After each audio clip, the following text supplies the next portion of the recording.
2000 से ज्यादा ड्रोनों से अटैक कर सकता है रूस, यानी यूक्रेन पर 2000 से ज्यादा ड्रोनों का इस्तेमाल कर सकता है। पुतिन यूक्रेन के ड्रोन अटैक से लेकर बदले की फिराक में है और किसी भी वक्त बड़े अटैक्स कर सकता है। और ये बड़ी खबर लगातार मिल रही है कि 2000 से ज्यादा ड्रोनों का इस्तेमाल रूस कर सकता है और बड़े अटैक्स करने की कोशिश कर सकता है।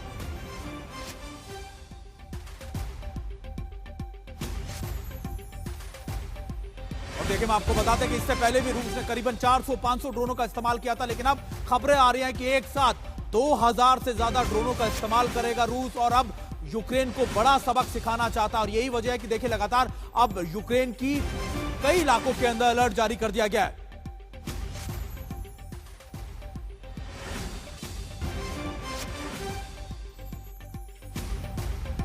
और देखिए, हम आपको बता रहे हैं कि पिछले कई दिनों से रूस भी बड़े अटैक कर रहा है यूक्रेन के इलाकों में, लेकिन यूक्रेन की तरफ से जो यह सरप्राइज अटैक हुआ, इसके बाद अब रूस ये मन बना चुका है कि शायद यूक्रेन को सबक सिखाने की जरूरत है और बड़ा सबक सिखाने के लिए इसी बीच 2000 से ज्यादा ड्रोन अटैक करने की कोशिश कर रहा है। लेकिन हम आपको बता दें कि आखिरकार पिछले 3 दिनों में रूस ने किन किन इलाकों के अंदर अटैक किए हैं। ये देखिए, ये यूक्रेन का नक्शा है जो हम आपको दिखा रहे हैं और हम आपको बता रहे हैं कि कौन कौन से इलाके हैं जहां पर सबसे ज्यादा यूक्रेन पर रूस ने ताबड़तोड़ अटैक किए। सबसे पहले अगर आप देखें, यह है सुमी का इलाका, यानी सुमी का इलाका वही इलाका है जहां पर लगातार अभी रूस की तरफ से ऑफेंसिव ऑपरेशन जो है उनके बहुत तेज कर दिए। यानी ये इलाका, यह है सुमी का इलाका जहां पर इस समय रूस और यूक्रेन की भीषण जंग चल रही है, यहां पर भी अटैक किए। खार्किव का इलाका, जहां पर अभी कहा जा रहा था कि रूस की तरफ से एक गांव को, एक पूरे इलाके को अपने हाथ में ले लिया गया है। डोनेट्स्क का इलाका, यानी ये सीमावर्ती इलाके हैं जहां पर रूस की तरफ से बड़े अटैक्स किए जा रहे हैं। और विनित्सिया का इलाका, ये भी रूस के लिए एक बड़ा इलाका है जहां पर रूस अटैक कर रहा है। यानी